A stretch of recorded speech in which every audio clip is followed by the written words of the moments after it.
You're listening to the Cantina Cast, your home for thought-provoking Star Wars talk. Join Adler and Jonesy in breaking down the latest news, trailers, movies, and of course, your favorite characters from a galaxy far, far away.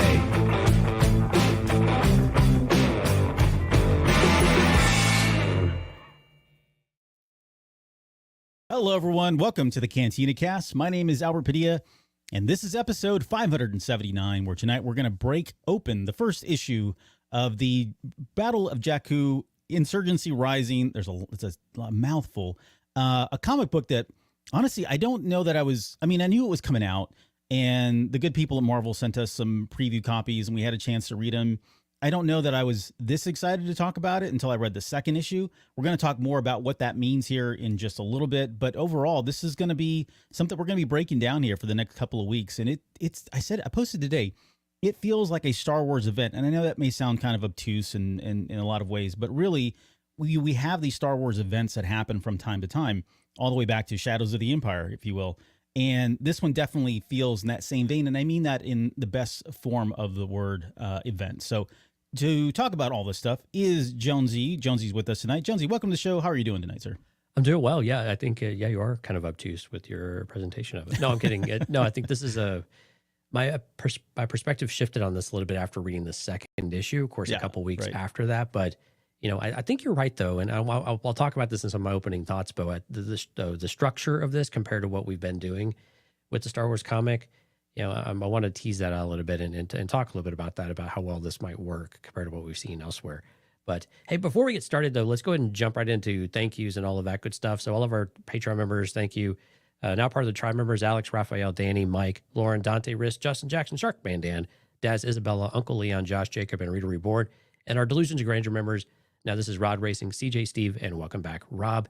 If you're curious about Patreon, cantinacast.com/Patreon. If you'd like to join us on the live stream, like some amazing people already, cantinacast.com/YouTube. And you can be awesome like my Star Wars guys. Our very own Lauren from Jedi Novel Archive is here. Whatever versus CPU. We see you folks out in the background. Please do come out and say hello. We'll flash your hellos up on screen. If you have questions or comments as we go through the breakdown, please throw them out there and we'll try to get to as many as possible. Yep. And not to just kind of some show notes or some show talk here. This Sunday, we'll be back for our Patreon show, and that is going to be the continuation of what we've been doing. We took A New Hope, we chunked it up as though it was a Disney Plus TV series, and it gives us an opportunity to kind of talk about, whether or not this one particular episode of A New Hope works. We rate them, that kind of thing. I think in total, we chunked that up into like 6 episodes. We'll be talking about Situation Normal, which is episode 4. That'll be Sunday for Patreon members. And what do are you guys got Waystation coming up this weekend? I think it's going to be next weekend. Next weekend. Okay. So Patreon will have a show Sunday. We'll come back and do something. I've got a couple of different ideas. We have a bunch of stuff in the backlog. We just haven't hashed it out. But typically we'll do a public release on Sunday night as well as a recording for our Patreon members. So look for that here coming up next week. And then we'll just continue this ball rolling as far as the Battle of Jakku and that TV series. This is all going to lead up until we finally get to the big show coming in December, which I know we're all very excited about and looking forward to as well. If you miss our 6-hour, 3-episode breakdowns of books and things like that, that's happening on Patreon with A New Hope. That's basically kind of a callback to what we used to do a few years ago. So if you missed some of that, we got you covered. Yep.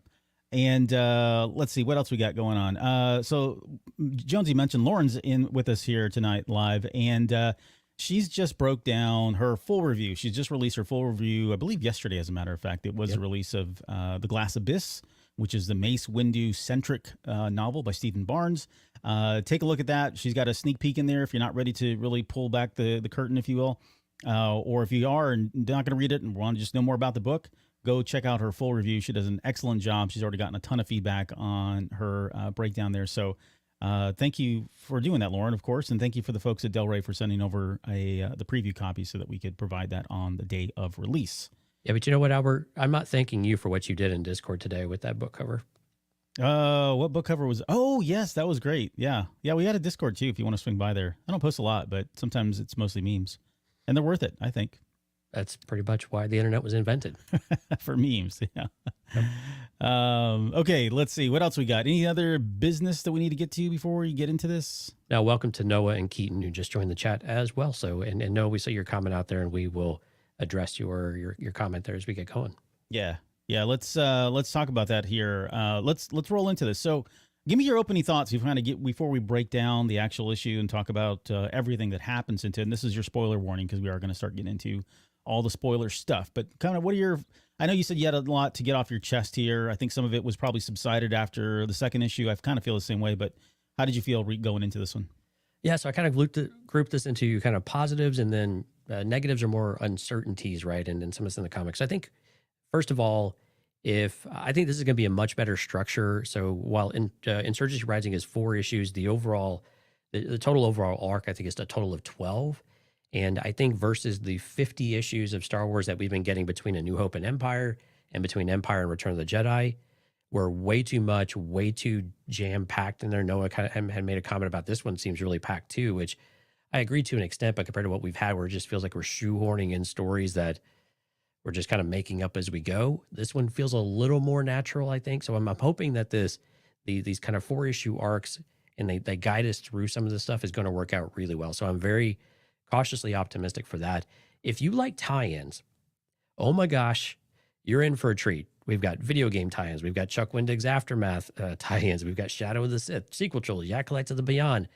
Star Wars Resistance. Resistance coming in issue 2. Yeah, there's just, well, and even more sequel trilogy and expanded characters there too, right, of things that are going out. So not expanded universe, just to be clear, but so if you like tie-ins and you like all of this stuff making sense, like Operation Cinder, and you actually get the the image of the Emperor in that outfit from what was the video game called? Battlefront 2. No, one with Iden Versio, Inferno Squad. Well, yeah, it was Battlefront. Oh, was that from Battlefront? Oh, that's from Battle of Endor. Gosh, it's been too long since we played the game. Well, you're right. It's Inferno Squad, but then there was also some Battlefront 2 stuff in there as well. But so, all right. Yeah, but anyway, yeah. So if you like that stuff, this is for you. Leia as kind of the battling of between the inner battle of being a leader versus being the offer of being a Jedi. This one starts to touch a little bit on that. So if that's really interesting to you, I think this is a good one.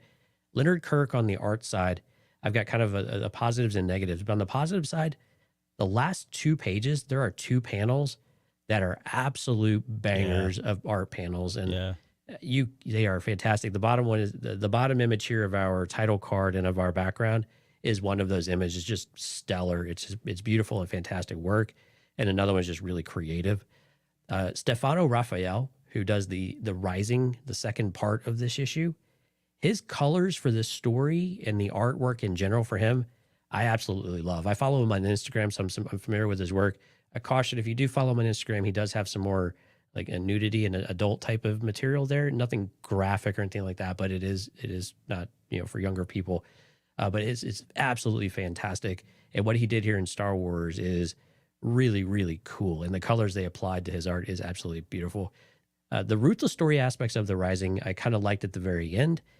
I'll talk about that on the other side here in a second. Issue 2 really does help to bring everything back together, though, where issue 1 kind of drags. So on the negative kind of uncertainty side, here we go with another big bad, right? So another big bad that we never heard of, that's learned from all the greats. And we have to apply in the Empire. Now, granted, we know we need someone to kind of rally around as a bad guy, and Acolytes of the Beyond are going to kind of fill some of that void, but they like to work in the shadows. So you need someone to kind of rally around. So I get that. But I was surprised how tired I kind of felt of some of that narrative. And I don't know if that's just because we're back in the original trilogy, but there was enough here to keep it fresh enough to where I was interested to keep moving. This was a little bit of a slower start for a first issue than most first issues. Most of first issues, you get kind of a banger of an episode or of an issue, and then it kind of falls into a rhythm a little bit. This one kind of took a little bit, had to kind of start to pull from a few narratives, and it didn't really grab me right away. Issue 2 again did a much better job of that in general. The backstory in The Rising, like the second part of this issue, I didn't feel like it was terribly interesting. I kind of would have thought of a different way of approaching that. I like kind of how they were doing this with the kind of calling back to the Star Wars versus Darth Vader in the 2015 series, the original launch. Kind of liked that idea, but the way that this worked didn't really work until the very end. I was like, holy crap, that was ruthless and brutal. The writing in general was a little hot and cold in some areas. And the artwork, unfortunately, on Last Resorts, the first one, just wasn't really my cup of tea. Again, a few panels notwithstanding, which were absolutely stellar.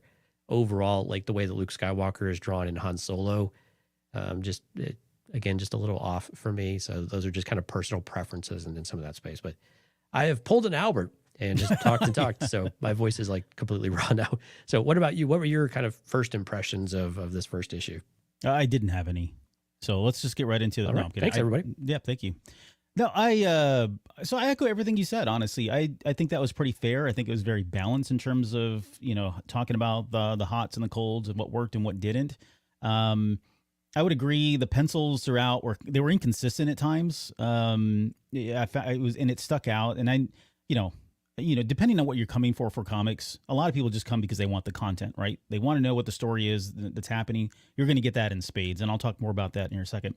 I think people like you and I that have been collecting comics for almost our entire lifetimes, this is the stuff that we look at. We look at, where are the bubbles for the text, and are they positioned correctly? And does it, as narratively, does it flow from panel to panel? Stuff like that. It was kind of inconsistent throughout. Now, that's not necessarily... There were a lot of bubbles and a lot of narrative, like whatever they're called, like the square ones, they give you the backstory. There were a lot of, like, trying to get an image for this title card was really hard because there was so much text on these pages. And that speaks to kind of what Noah's talking about, and something that I think is probably going to ultimately become a positive. I hope. I'm saying that. I don't know for sure, but I hope that is going to be a positive. And that's just the amount of, like you said, all the crossfire here with all of the different series and all of the callbacks and references to all this other stuff. It does almost feel like this could be too ambitious to kind of tie all of this together the way they've done so far. But I think they've done a pretty good job, at least in the first two issues. I posted something on Twitter today, and I think the first issue doesn't do enough to really expand upon this, but I think in the second issue it does. I said that this does feel very expansive.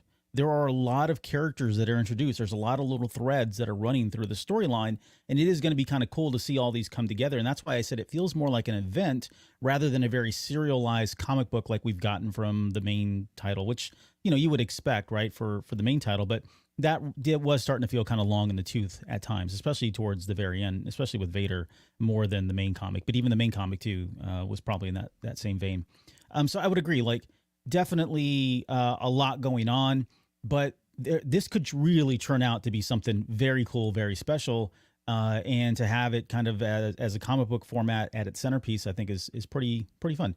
I will say this, as far as the writing styles, I don't know that the two stories worked for me in the first issue. Like, they were kind of going back and forth in the first. So we're going to talk about this, but we might as well do it now. This particular issue number one is broken up into two stories. It's almost like two comic books, really, right? The first one is called Last Resorts. They're both written by Alex Segura. The artist on the first one, like you mentioned, is Leonard Kirk. The second one is Stefano Raphael. That first one, Last Resorts, it kept bouncing back and forth between Brog and everything that's going on with the Empire, and then back to with Leia and what was going back on Endor after Han and Chewie left.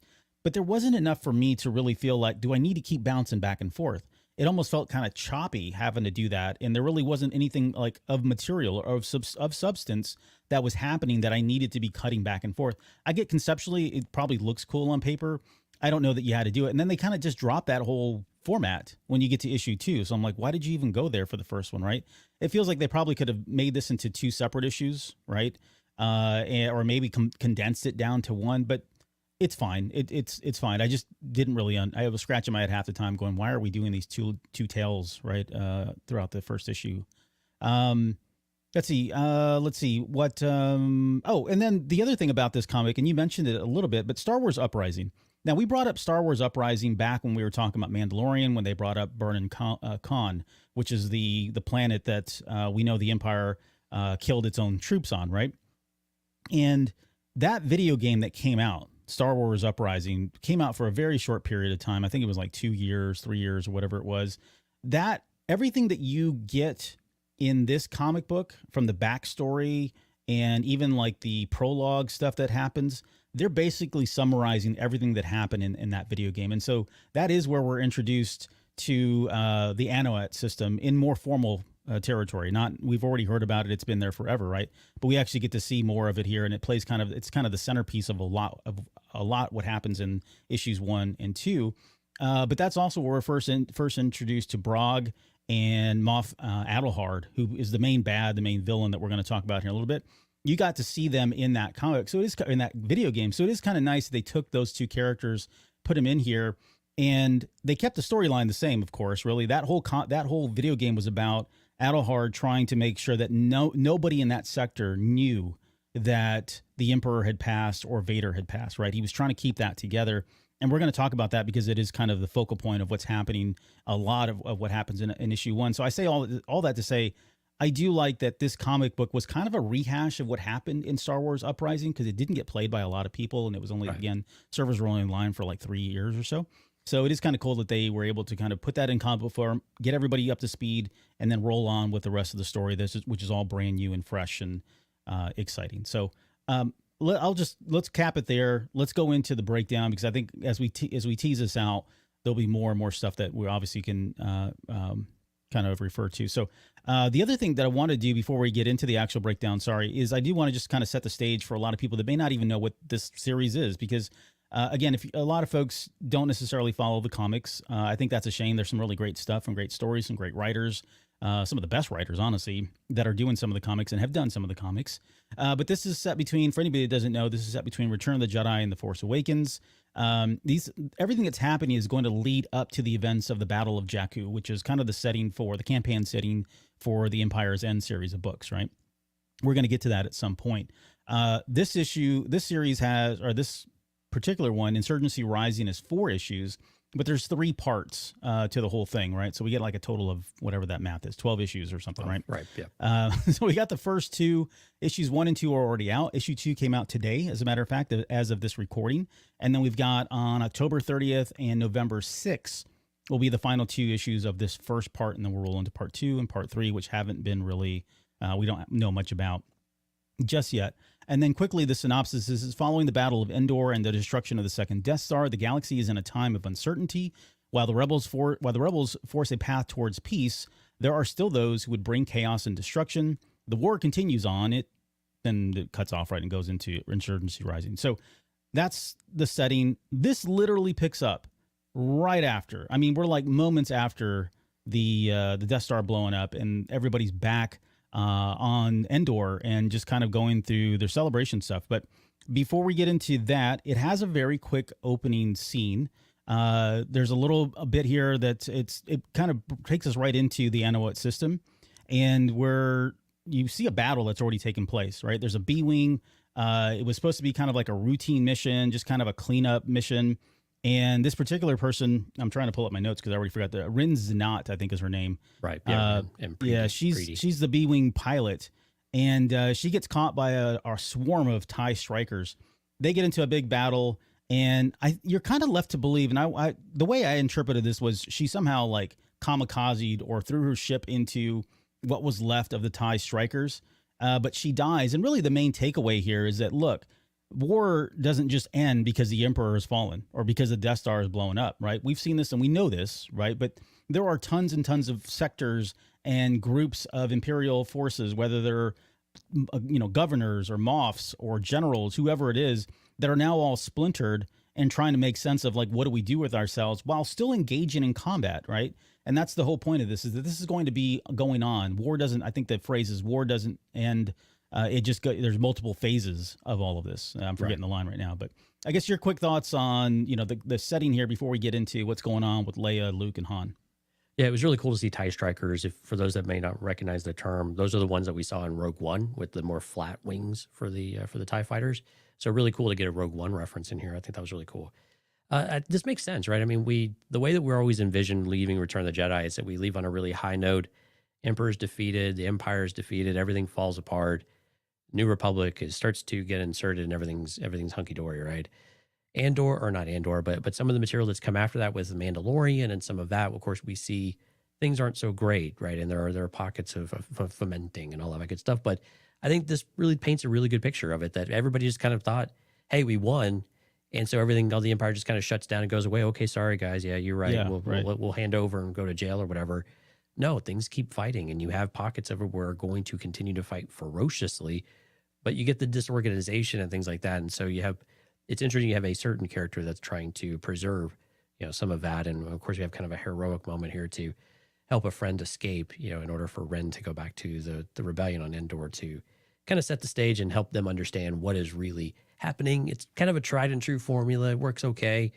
It's there's a couple cool pieces of art in this as well, but it's just kind of a stage setter. So it works well enough. Yeah, and this is where I said like this scene is cool, but there's really not much here, right? It's essentially, Han and Chewie saying, look, we're going to go help with the cleanup effort, which we know that's what happens from the Empire's End stuff, all of that, right? We get backstory there and some other stories as well. And so that leaves Leia and Luke essentially on Endor. And really, not much happens, right? In this little quick scene, they head off, and they have some, some quips that go back and forth that you would expect from Han and Leia. You get to see Rex leave as well. No, you're not paying attention. You're taking notes. No, I know what you said, and I'm not acknowledging this nonsense. Yeah. I swear, if you look at the back of the head on one of those guys that's walking away with them, I'm pretty sure that's Rex. I don't know. I could be wrong. If I squint an eye and I shine a light really bright and I get a big magnifying glass, I'm pretty sure it's Rex.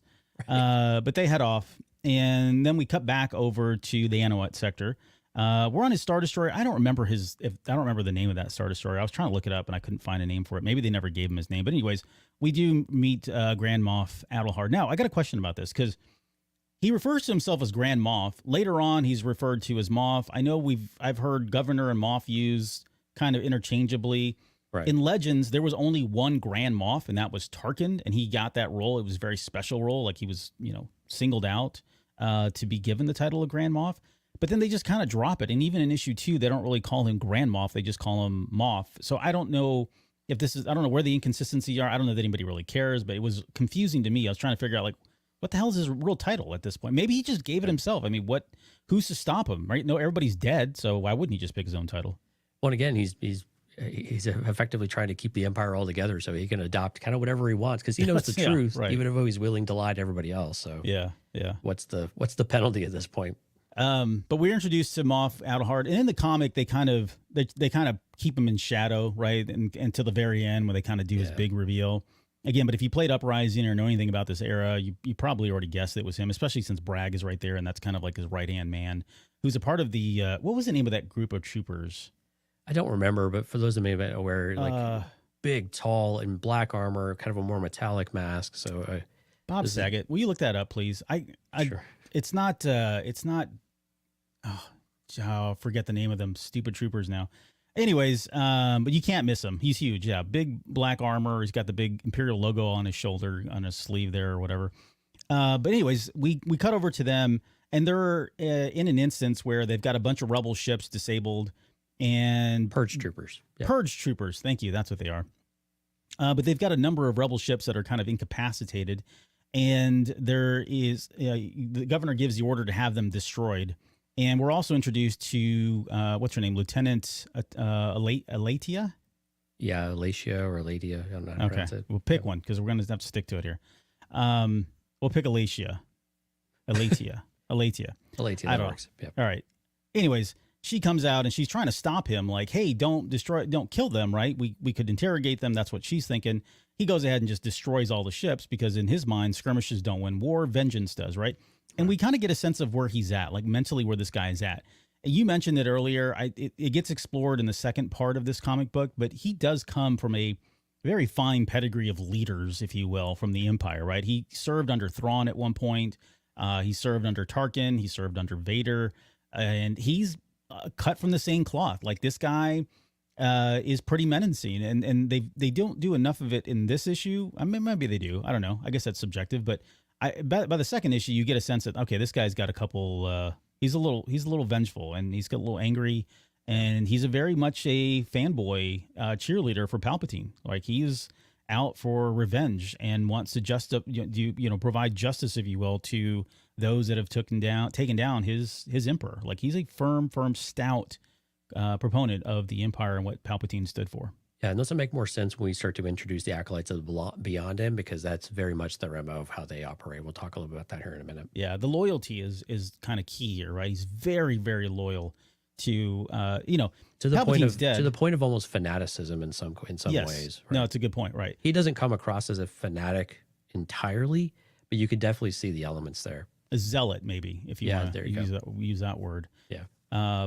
So at that point, he mentioned she's about to. So Aletia mentions she's about to, anyways, mention that Vader and the Emperor are dead, and this is where he cuts her off. He tells her basically, don't finish that sentence, or I'll kill you, kind of thing. Because in his mind, he does not want anyone to know that they are dead, because he wants to ensure that this sector stays under his control, and he doesn't want anyone else to find out. I think Brog even kind of reiterates something, or reemphasizes. He says the Empire lives on until it ceases to exist, until we cease to exist. So they're going to keep up this lie, perpetuate this lie as much as they can in the sector. We'll see to what extremes he goes to, but they definitely don't want anyone else to find out that the Emperor. And again, this mimics exactly what's happening in Star Wars writing Uprising. In fact, even in the credits, I think when you get the crawl, or right after that, you get reference to how this guy is sitting there trying to control the system and ensure that no one finds out the Emperor or Palpatine or Vader have died. There's also at this point, he does say that he needs allies, right? He can't do this alone, so he's looking for allies to help him out, and he calls for someone to bring him the Oscure woman, who we'll find out who that is here in just a little bit. And he goes on to finish that by saying, perhaps she is the answer after all. Now, I don't know what that exactly means. This is where I'm saying it's very dynamic, because we get a sense that he wants her, and then in just a minute here, when we learn more about her, she's got. They're all the acolytes of the Beyond want her to do something to him, so they're playing two different sides here, and we'll see how that kind of mixes. So I love the dynamic there, because it's just one of several that we are introduced to in this issue and the second issue. Yeah, it's important to remember Sith and Empire are not always synonymous as they were under the Emperor, right? Yeah. So it's something to keep in mind throughout these issues, I think. We go over to the planet of Deveron, and that planet has shown up in a number of things. Clone Wars, it's been in even some of the High Republic books, but this is where the acolytes of the Beyond are at, and we're introduced to Reyna Oscure, who is the woman that he's called for. Her people are the Azanti. It's the race of them. They, I always had them in like my Snoke race category. I don't think they're going to go here with it. So just throwing that out there. They're not tall enough, but they can live forever. They live for like years and years and years, which she makes mention of here in just a little bit, right? That she says that they've seen so many battles and that sort of thing. Right. So I wrote her down as Snoke's sister. I could be wrong. And then we're also introduced to our good old buddy Yuppei Tashu, which I don't know how his name is actually pronounced, but my God, this guy has been around forever. I mean, he was in Return of the Jedi in some of the photo pics. He showed up in Empire's End, that trilogy. Shadow of the Sith, I think he was mentioned in at some point. Yeah. But he is just kind of like, he is a cultist. He is one of the acolytes of the Beyond. I don't know if was he like the main one though? He tends to be the center point of it all, and is a devout follower of Palpatine. He absolutely believes Palpatine is the second coming. And he was in Palpatine's inner circle, right? I mean, that was Palpatine, he was an aid. Yeah, he was an aid for him, and then exactly left that service. That's the part I can't quite remember what that story was back, in that aspect. But yeah, he's still definitely much in the Emperor's camp. Yep. And they're doing like, cultist stuff. They're like chanting and doing whatever they do, like on their Wednesday afternoons. I'm not sure exactly what's going on there, but he basically calls Reyna and tells her, look, the Force is out of balance, which I thought was very cool for him to reference, right? We talk about how, Anakin brought balance to the Force, and he's now feeling like it's actually unbalanced, right? From his perspective, it's unbalanced because now there's all this light stuff going on. Right. Definitely wants to bring more dark side to it.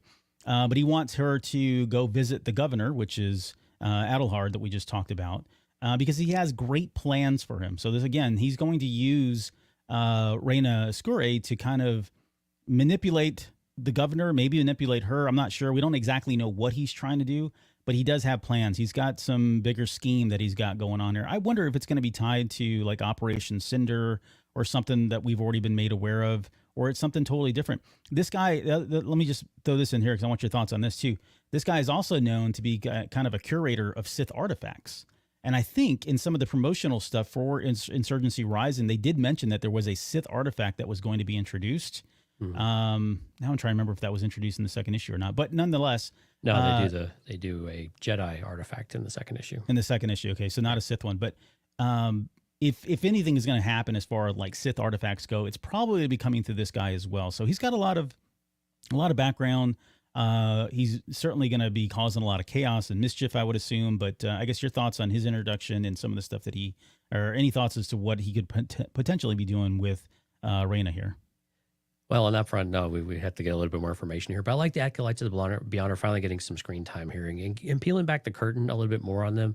I think it's a great way of introducing them in the comic book and give them a bit of a visual presence, because I think they were kind of relegated to the books and things like that for the most part. So it's great to get them on a page, because even Yuppie says this in his, we live in the shadows, right? So they don't come out very often, and they use agents to be able to do some of this stuff. What is interesting about Reyna, though, is that she's old enough to where she's seen Jedi and Sith come and go, one in power, the other in power, empires, rebellions, republics.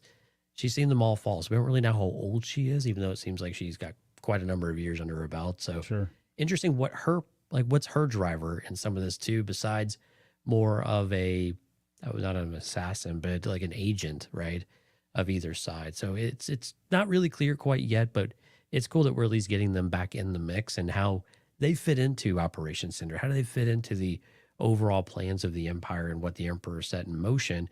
What tasks did he give to Yuppie Tashu and others that they would carry through? And of course, the Acolytes tend to be associated with collecting lightsabers and things like that, which is traditionally how they've been brought forward of collecting these artifacts. What they would do is they would destroy them, because they thought it would come into more, it would bring them closer and be able to summon the spirit of Sith that have fallen in from beyond, and be able to commune with them. And then at some point, Palpatine kind of convinced them, like, hey, we'd probably be better not destroying these things and actually using them for the power that they contain, the knowledge, everything else. So he helped influence and shift the Acolytes of the Beyond. I forgot where some of that material came from, though.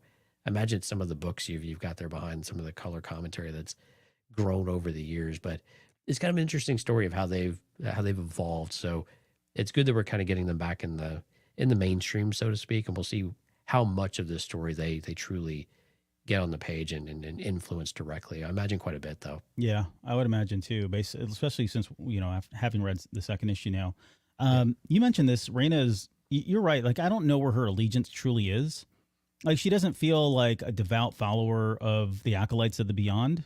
She's kind of an independent contractor, but kind of leaning dark. Exactly. Independent contractor. I like that. No medical benefits, but a lot of pay. But she does mention that, she kind of gives a warning to Yuppie there, right? She says that the flames of history are unsparing and consistent. Says that, she warns that the second coming of Palpatine, essentially she warns that, look, be careful what you wish for, kind of thing. And I read that as, look, you might get Palpatine back, but this could be you falling again. And of course, that does play out by the time we get to The Rise of Skywalker. But she doesn't seem like she's all up on, she's all for all of this. I think she's willing to go through with what she's been asked of, but we'll see where she ends up going, because there was something really weird about the way she was written, I guess. Yeah. But, okay. Now we get to the next part of the comic, which I thought was probably one of the better portions of it. And this is, what happened after the Battle of Endor, and Leia is now left, to reconcile her feelings towards her father. And we get actually a lot of panels here of her visiting the funeral pyre. So after Luke walks away, from that immortal scene that we've seen now in Return of the Jedi, where he's watching Vader's body burn, he eventually, I guess, walks away from that. Leia comes in right after him, and she's sitting there, and she's kind of monologuing. She's talking about how she's struggling with her feelings, that unlike Luke, she can't just be like, okay, I'm fine with it, and not turn to the darkness and not turn to the anger. Like, no, she's a human being. She says as much. I'm a human. I've got feelings. I've got emotions. I need to reconcile this. I need to get them out. She's very angry. I'm a person. With her father. Yeah. Just like her dad. Yeah. But right. Exactly. But she's really going through quite a lot of emotions and not really sure how to feel about everything. Right. Outside of just anger. And she decides she picks up the mask at one point. That was the panel that was teased that someone was picking up Vader's mask, and it's the same. It's the same condition, mangled mask that we see in Force Awakens. Yeah, the same condition that we see in the Force Awakens, which Kylo Ren picks up at some point. And then she kind of pitches it to the side, very nonchalantly, just kind of flippantly tosses the mask off to the side, and that would explain why somebody eventually would pick this mask up and find it at some point, and it'd get back into the hands of Ben Solo or whoever. But yeah, there's also, I think, Luke does approach her too. He comes up to her and is like, "Hey, I know you visited the funeral pyre," and she's thinking, "Holy crap, you're following me." He's like, "No, I just sensed your presence right after you walked away. I could sense all the anger and all the fear." And he kind of warns her about, look, don't go toward, you don't want to give into your hate. You don't want to give into your anger. That's going to lead to the dark side. And she kind of has it out with Luke Skywalker too. She's like, look, dude, I'm not like you guys, right? I'm a human being. I've got, again, emotions. I can't just tuck this away, compartmentalize it. I've got to deal with it in some way. And in typical Luke format, he's like, you need a master. I bet I could train you to be a Jedi. Like, dude, read the room. I don't think that's really the right time to bring that up, but he does. And so, he at least throws that bug in her ear, which I think is nice because it does allude to what we would see in some of the flashbacks from The Rise of Skywalker and what we know of her training through Luke Skywalker at some point down the road. But it is kind of cool that at this point, this early on in all of this, he's already, planting the seeds to hopefully get her to come over and start training to be a Jedi as well.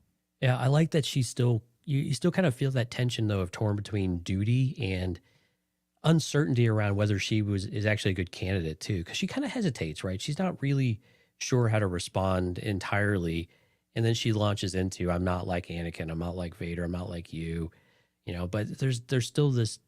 She knows the Republic needs her, and she knows that she has a role to fill there, and to be able to do both. She's not really going to be able to do both very well. It's the same with like Han and Chewie, right? She has to say goodbye to Han, towards the beginning of the issue as well, knowing that there's other work to be done. They all have their role to play, even still. Yeah, the war is over, so to speak. At least they all believe the war is over, but it doesn't mean that everything stops, and things do keep moving forward. And Leia, above all others, understands that. And of course, they're interrupted right away, or pretty quickly, with very much that duty coming back into the mix and into the story. Mm-hmm. With our pilot Ren showing up out of nowhere. Yeah, and that was kind of surprising too. Like, I get it; it's really not a big deal. It does look like she's going to be a main character, though. Surprisingly, wasn't expecting that, and that's kind of spoiling issue number 2. But yeah, I mean, Ren Zanat. Yeah, I'm sorry to interrupt you, but these are the good parts of these issues. That was that we're addressing the story parts, and issue 2 does some of this stuff too, of addressing the story aspects that we're interested in and not beating around the bush. Yeah, there's other things that we're creating that are brand new, but we're continuing the story arcs of the main characters that we care about, and they have made sense so far, kind of how they're progressing, and they feel a little more natural than what the comic books have done at times. So I think those are positives for people who are a little, uncertain about whether they want to read a comic book. Is this really truly canon? So far, it's actually feeling like, okay, these things are a natural flow. So I think those are positives if you're on the fence about this. Yeah. And she says that she doesn't remember exactly what happened to her. Like, again, she kamikazed and there was a massive explosion with her B-wing. Somehow she survived. Who cares? I don't know. She jettisoned in the last minute. Who knows? No, whatever. I think her friend, she was with another person, and it was Tati or something like that. Preeti. Yeah, Preeti, I think was their name. I thought there were maybe 2 of them. I don't think they were in the same ship. Maybe they were. I thought one of them sacrificed themselves so they could get away. This is where comics are sometimes are not easy to follow. Yeah. And depending on, how good the art is, your mileage may vary in terms of what you determine or interpret from the art itself. So that is 100% true. But either way, the point is she came back, she survived, and she basically tells Luke that, look, there's, something really going bad, or something bad has happened down the Anoet system, and you guys need to be made aware of it. So we flip back over to the Anoet system where Aletia is telling Brog and Grand Moff Adelhard that the pilot survived. So she's gotten No. Well. You didn't say it right. They What went there. Eye rolling moment. somehow, sir, I the have it in pilot my show notes, survived. but it's next. I know. No, I put it in there because I was like, "Sigh, really? We went there? We did this? Yeah. Like we're echoing the somehow the Emperor returned nonsense? Like, come on." Somehow Palpatine survived, and This Sir, had to be the totally pilot intentional by Alex Segura. So, Oh, it was. It's tongue in cheek by far. I was just like, sure. Alex, come on, man. I'll post the side by side of it tomorrow. I was gonna wait to do that because I didn't want to spoil any more than I already spoiled today. You're welcome. But yeah, that was kind of an eye rolling moment. It's like, okay, really? But he says somehow, sir, the pilot survived.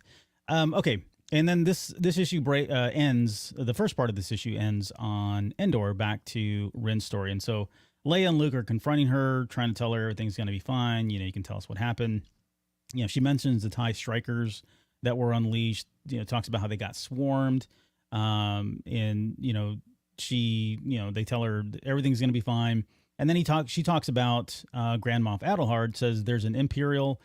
He's fearless, desperate to keep the war alive, and he'll do anything to destroy us and restore the Empire. And that's how the comic ends. And I think you've got an image you want to share here. Yeah, I talked about those two really banger panels. Yeah. There you go. Like, it's just amazing. You see a close-up of Ren's face. Half of it is just covered in other smaller panels in action, recounting the B-Wing battle and all the rest of the squadrons. And then the other side is, her standing up. And then you have the looming presence of Bragg and Adelhard and then Lieutenant Eladia there. So kind of really cool images. We're not showing a lot because we don't want to infringe on Marvel here, but really cool one. And that if you're looking for art, like, these are the types of panels you live for as a comic book fan. Yeah. It's good stuff. I love that picture of them, and he's just kind of standing there with his arms crossed. Okay, so that's kind of the first part of the issue. I mean, it does a pretty good job of, again, setting up at least the initial stuff. The second part of this issue, The Rising, is really kind of a more of a recap of Star Wars Uprising, and it is hyper-focused on Adelhard, right? They really want you to kind of understand who he is and where he came from. And so it starts off, we're on the Anoet system again, and we're getting in the mind of Adelhard now, right? He's talking about how he knows the Empire has fallen. He doesn't want his people to know. He says, for as long as you can stoke the flame of deception, a lie is your truth. So essentially saying, look, I'm going to keep this going because, he doesn't want morale to drop. He doesn't want people to suddenly be like, okay, the Emperor's not around, then I'm out. Like, I don't want to be part of this crap anymore. So he wants to perpetuate this lie that everything's fine. There's nothing to see here. And so then he decides to go one step further, right? He's got to communicate this broadly. And so he has Bragg open up a channel to the entire sector. And he tells everyone it's the rebels who lost. I'm like, geez, really? That's, We're doubling down hard on this one. I know. I mean, we'll see how much he can control that sector. I mean, and mind you, the Anoet sector is in the Outer Rim. So it's not like, close by to Coruscant. So news may take a long time to travel out here. Anoet's where Bespin's at, right? Well, so there's the Anoet sector, which has a number of systems, including Bespin. Right. The Burning Khan is another system within there as well. Hoth is another one in there. They're all in that main sector, but Anoet is like the main. It's the name of the sector, and there's also a system in there called it. And there's a planet called Anoet as well, which it's even more confusing. There you go, galaxy geography. I guess it wouldn't be geography since it's not a planet. But anyways, so he opens up a channel to the entire sector and basically says the rebels have lost. He says the Emperor is still alive and that all the information that they're hearing is misinformation. And if you do anything or say anything different, then you're going to die. Like, we're just going to kill you, right? Don't spread any lies. Don't spread false truths about what happened. It will result in death. He says, fear not, the Empire has not fallen. In fact, it is thriving. That's a lot. Like, he triples down on all of this because I don't know how he's going to keep that going for that long. And maybe we'll never know. It's not really the point of this is just to kind of understand who he is and what his motivations and intent are here. So, but then we get more about his background. We've kind of touched on this, right? He is very loyal. He served under Palpatine. Now he serves his memory as far as he's concerned, right? He's not necessarily serving him. He's serving his memory. He's serving the cause. He's serving the ideal of what they stood for, right? And he says that he's going to keep that memory alive by any means necessary. We get into like his background. He was born on a planet called Ripuni, I guess is how you say that. He worked on a labor camp for the Empire. I think it was Burning Khan. I'm not sure. They never really explicitly said, but I know the Empire had a number of people on that planet that were working like as slaves and indentured labor and doing all kinds of mining stuff there.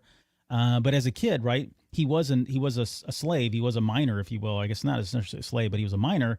And so he saw the Empire's presence there on that planet, and he longed for that order. He longed for structure and power, right? Everything that, a military organization can provide to you, and in that special way that only the Empire could provide for you. Right.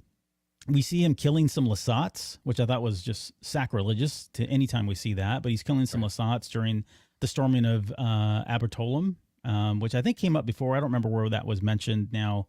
But we're getting more and more background. Let me pause there because I can just keep going. There's still more to talk about here. But he does a pretty good job here of kind of giving you his background and fleshing out this character way more than the video game did. Trust me. Yeah, I guess the question I kept asking myself is, do we really need all this stuff? I mean, do we need this right away? So this became more of an expanded first issue, which I always appreciate, getting a little more for my dollar. But at the same time, I was like, I kind of like learning a little bit more about these characters as we go through the story. Kind of give me what I need to know up front, and then let's fill in the gaps as we go, where it feels a little more natural. Like I said at the top of the show, what I like about this, though, is that back when we started the original Star Wars flagship, we had Star Wars and then we had Darth Vader. Star Wars would cover the rebellion aspect of things, and then Darth Vader would cover more the Empire perspective at the same time, right? So they were kind of running in parallel. They were running at the same time. And this one is in that vein a little bit, but this is the only issue that I think they're doing this in, just to be able to fill in who this character is. So some of my negative comments before probably get satisfied, right? And people feel a little more included about what it is. And also Uprising is, like you said, just wasn't super popular, so it makes sense. But some of this stuff, it feels a little heavy-handed. It feels like we just had to throw it in there and kind of do this really in-depth story. For me, just not really clicking for me, because I didn't buy an issue just for all the backstory, right? I want to know what's going on now. And so nice filler, I guess, if you're really into it. It doesn't harm anything to have it. And of course the artwork here is really pretty fantastic, actually. Yeah. But it's cool. We get a lot of name drops: Tarkin, Thrawn, Vader. But at the same time, we kind of assume if you're going to escalate and go to that level, then you've probably got the buy-in of a lot of these key leaders that you've worked with over the course of a couple of decades, probably. Yep. And he goes on, and this is where it was kind of self-indulging, and I mean that in the best way, because Alex Segura, I thought he did a good job on both writing parts 1 and 2. I think part 2 is much stronger in terms of writing, but he does mention that he also helped crush the Morasi Rebellion, which is where this comes from. This is the Poe Dameron Freefall novel, written by, again, none other than Alex Segura. So it was a way to plug his own book there. This guy took part in that. Let's see. He also talks again that he's a product of Thrawn, Tarkin, and Vader. Those are his idols. That's who he learned from, all this stuff. Yeah, we name drop Battle of Adelon, of course, which was in Rebels. Oh yeah, I forgot about that. Yep. Yeah. So that was kind of a cool reference to Rebels. Yep. Yep. And he was serving Admiral Thrawn during that time. He learned order over chaos, discipline over emotion, and he believed that the Empire brought stability to the galaxy. Now, you and I have talked about that a lot, right? Like, when the Empire left, which was a great thing for the galaxy at large, it certainly left a lot of holes, and a lot of bad things happened as a result of the fallout, just because how impactful and how large and looming of a presence the Empire had in the galaxy. There's a lot to be said about, it sucked, but you could argue there was some stability. It might not have been the kind of stability you liked, but it definitely, the Empire did have a role in some of the stability in the galaxy from a certain point of view. And he definitely was subscribing to this as well, right? That's his perspective on all of this. Right. Okay, so eventually he talks about having to deal with the dissidents on the capital of Anowat. We get kind of a flash forward now, right? He's kind of I think he's a captain at this point of a Star Destroyer. They're in the Anowat system, and they've got some people that are on the ground. They're dissidents. They're pushing back against the Empire. And he's got to make a decision. Like, I can send a bunch of ground troops and to try to take out the dissidents, or we could try to engage them in a war up here in space. And he's like, you know what? I'm going to do what Vader would do. I'm going to do what Palpatine would do. And he gasses the entire planet, like his own people as well. And this is like the main capital planet of the Anowat system. On the planet of Anowat, he gasses the entire thing. So he turns it into garbage. He destroys all of the natural resources. He kills millions of people, but he also kills dissidents. And of course, how is he rewarded by Palpatine and Vader? They give him a promotion. Like Right. Vader comes over to visit him personally and is like, hey, I love too when he walked up, Vader was trying to be very formal and you're up, it's great to meet you. And Vader's like, yeah, cut it, dude. We're not having this conversation kind of thing. Right. But Vader says your actions in regard to the Anowet system dissidents were welcome. Your sector will fear you, and fear is power. So he did exactly. I mean, he ripped that page right out of the playbook of the Thrawns, of the Palpatines, of the Vaders, and he's rewarded for such, which I think is great. I do like that. I think it's a great character development. It's something that we know about him, that he's willing to go that far to get what he needs and what he wants to do. I don't know that even Thrawn's in that category, right? I don't know that he just go kill a bunch of million innocent people like that. This is almost even a little bit more severe than Thrawn. This puts him up there with like the Palpatines and the Vaders. So I did like that about him. And then let me just finish this last part, and then I want your thoughts on kind of, how Vader responds and, his promotion and all that. But Vader then gives him that promotion, tells him that he's a governor, that he's now in control of the Anowet system. So again, a lot of star systems in that, but he's basically in charge of all of it. And then he says, Adelhard says, Vader's message would be burned into my very soul like a map to the future, the Empire's future, my future. Like, he is a company man. He is absolutely all in at this point. He's been rewarded. He feels embedded. He feels empowered. He feels like he's part of the group now. And then Vader says that he and Palps have really big plans for him. He says, don't make us regret them. So they kind of leave that open. We're not sure exactly what that is. I don't know if that will actually get explored much, to be honest. I think that was just kind of a setting to say, look, a lot of stuff happens between now and then, but he was in Palpatine and Vader's favor, which is a lot to say, because he even mentions this as well at some point. Anybody that gets promoted, it's almost like a death warrant, right? Your time is limited. It's only going to be a matter of time before one of them kills you, for doing something wrong. But he was, he lived through all of it. So he had to have had a very successful Imperial career. And now he, outlives both Vader and Palpatine. So that's where it ends. I guess your thoughts on what he did on the Anowet system, and then certainly with Vader and how he was received by Vader and Palpatine. Yeah, it was such a bold move, right? I mean, like you had said, he had an opportunity to either drag the fight out and they would be spending a lot of time, more resources, everything else, or they could just gas it and go, right? And get cut right to it. But it was also a big risk because you're losing a lot of those natural resources, which are important to the Empire. So it was a bold move of whether or not it was going to work out, and they would view it in that fashion. Now, from Vader and Palpatine's perspective, they're like, quelling resistance, quelling rebellion, the things that we heard early on in the issue from Operation Cinder that were recounted from the video game. Those are the things that Emperor Palpatine absolutely feels has to be driven out of the entire galaxy, right? Those things that seed rebellion, even what we hear in Rise of Skywalker, those are the things that have to be eradicated. And nothing can exist because we can always find another planet with other resources. We can go down there and probably mine it in a different way, or we could do it over time, whatever. But the people are the problem, and so they automatically address that and say, okay, that's the most important part, right? Because we are reinforcing the Emperor's law, and Vader, of course, serves the Emperor, and that serves Vader's purpose too. But you're right; he's got to continue that. He's got to, when you draw that line really hard. I think this is different. How he's different from other Imperial officers is many other Imperial officers, with maybe the exception of Tarkin, don't really go up to that line. They have a certain amount of cowardice within them where they're not willing to take a chance like that and reason through the chance of why that's the right call to make, right? And so I think that's what stands him apart in more of that Tarkin fashion, where Tarkin's like, you know what, I've got the Death Star. I'm going to go blow up Alderaan. Right. Yep. I'm going to go test it on Jakku, or not Jakku, but on a Jeddah rather. So those are the bold statements that you have to make in the bold decisions that are going to get you rewarded.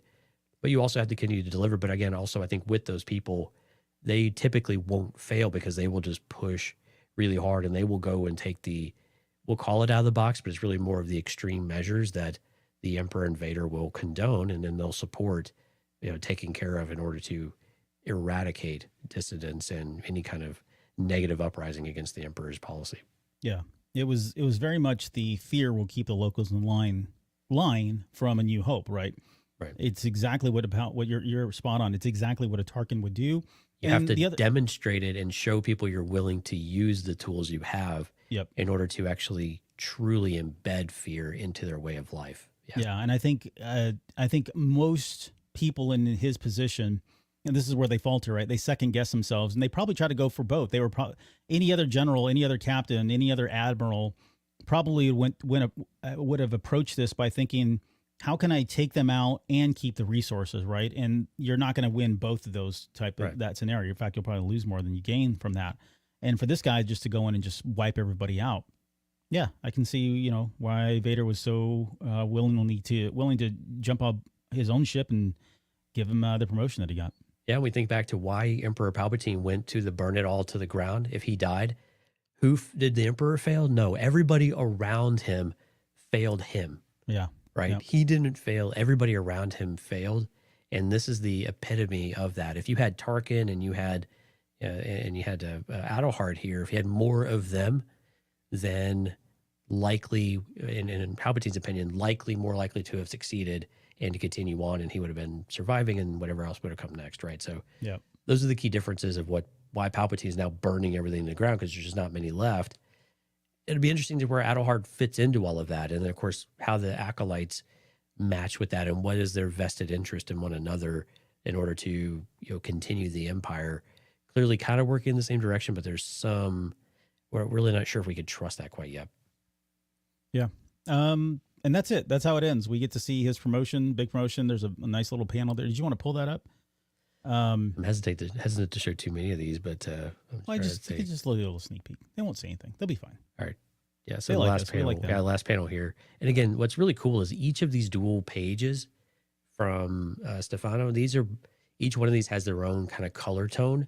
So the Anoat one was all green, like kind of poison gas and everything. This one's more of that bluish grayish tint. Yep. But I just absolutely love how they draw like the Super Star Destroyer, and we have Vader and some of these other things here. So just I just love this style of art. So, and there's many pages like this that are fantastic. And we actually have a similar panel where we have half of Adelhard's face that's kind of covered in ships and things like that too.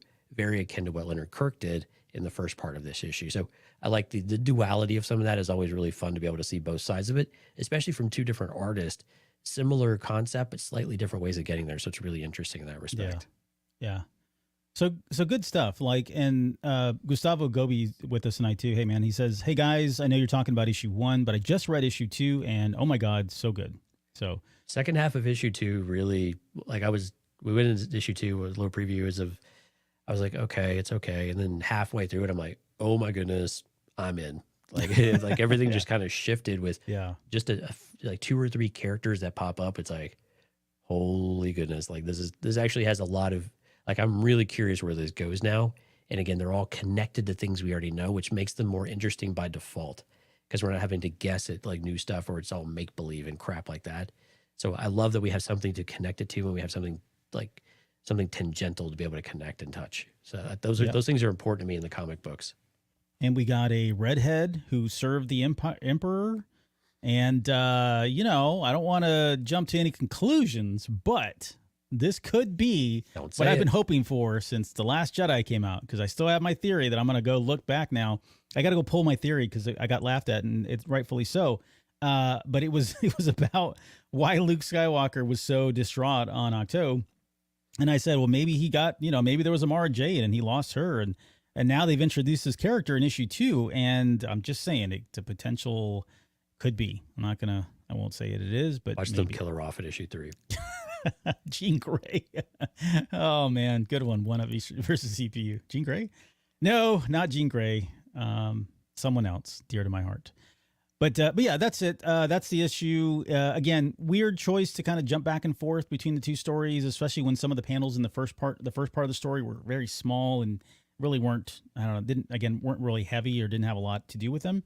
I think I would have preferred them just to give me split this into 2 issues completely, or condense that one down a little bit more. I get why they did it. It was nice to kind of get, pick up and figure out what was going on with Leia and all that. But that all seems to be kind of ancillary in some ways to what's going to be going forward here, especially once you get to issue 2. But again, it really is. It sets up issue 2 pretty nicely, and then of course we'll break down issue 2 next week. But there's a lot to discuss there, and just that expansiveness that I was talking about at the very beginning. A lot of different threads, a lot of stuff kind of coming together.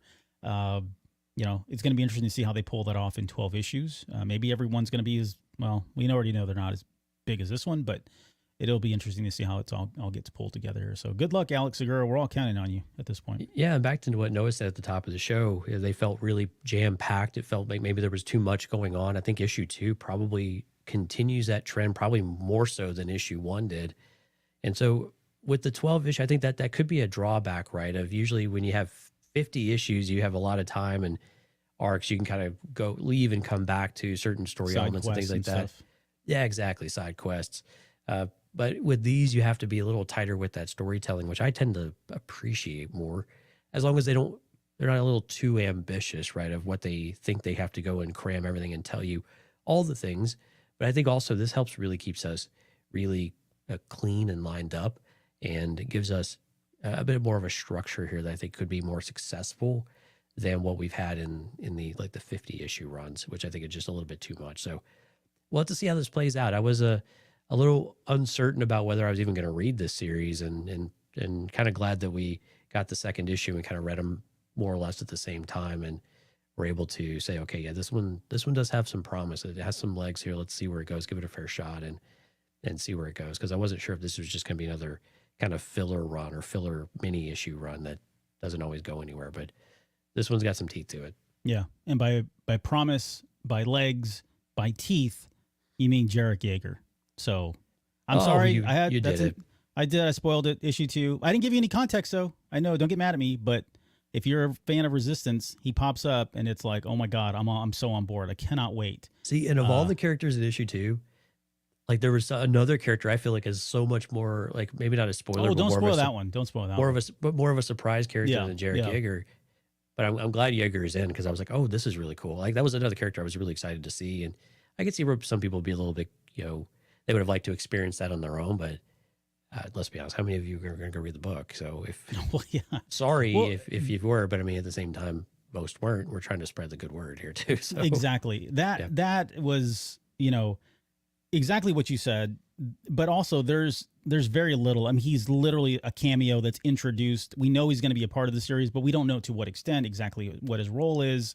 Yeah. All of that is left open. And so I get a lot of people were upset that I posted that today on Twitter, but at the same time, you're going to read that and you won't know any more than just what I told you. That's it. So I get that spoiled, but at the same time, I really want to tease it because, like you said, I don't think enough people are reading this book. I think a lot of people thought this book would just kind of, they'd sleep on it and it'd fly under the radar and, never talk about it. But I think after that second issue, there's a lot there. And I think it's worth, if it would behoove us, and we should feel our responsibility to get the word out that there are more layers to this, and there are some really cool cameos and really cool callbacks and call forwards to stuff that's going to happen, that has happened.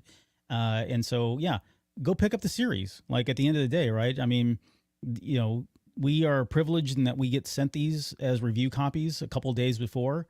And we don't normally come out here and say, go pick this up every single comic, but I think this is one that's worth probably picking up at this point. Like, I think by the end of the 12 issues, we're going to have a pretty good story here that I think we can, we're going to be talking about a lot, even though it does happen in between Return of the Jedi and the Battle of Jakku, and we know everything that happens beyond that. Well, a lot of stuff that happens.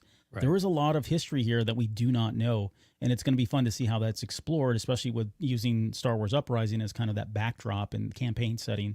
That's going to be a lot of fun. So looking forward to the rest of these issues. Please pick this one up if you guys can. I think it's going to be worth your time and your money. Yep, it's going to be great. You know who's always worth our time and money? That's a terrible transition here. No, yeah, that didn't really work. But yeah, a huge thanks to everybody coming out for the live stream tonight. My Star Wars guys, Lauren, One Up versus CPU, Noah, Keaton, Millennium Workshop, Alex, Gustavo, Music Train, Stephanie piping in here at the end. If I missed anybody, not intentional. Thank you all so much for coming out. If you're curious about to join the live stream, cantinacast.com/YouTube will get you there. We'd love if you'd like and subscribe to the channel.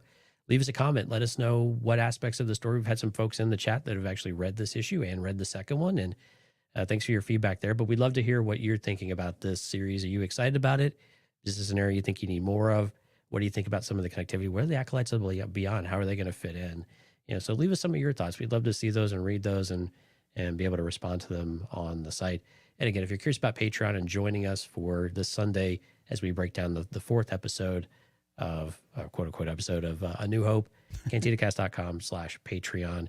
Those have been a lot of fun. Those have been running about an hour or so for each of those episodes, so they're kind of easy to digest and a lot of positive feedback there. So again, thank you for everybody who's continuing to give us the positive words there and enjoying that. Yeah. And thanks again to Ryan C. Showers, who came up with the concept. We're just stealing it from him. I told him we were going to steal it. I blatantly stole it, and it's been very successful. So I love what he did with that on the Scream podcast that he does. And so I was like, wow, we got to do that with Star Wars. So I guess the real question, are we doing this for like all of them? Yes, one per We've year. Got like no, I don't know. Got the next 6 years planned out now. Yeah, exactly. We'll have to do that many. So yeah, that'll be Situation Normal, which is episode 4 on Sunday night. All right, Jonesy, any final words before we get out of here? Oh, thank you, everyone. Appreciate it. All right, guys, we'll see you next week for issue 2, a breakdown of issue 2, and then again this Sunday for our New Hope television series breakdown. See you then.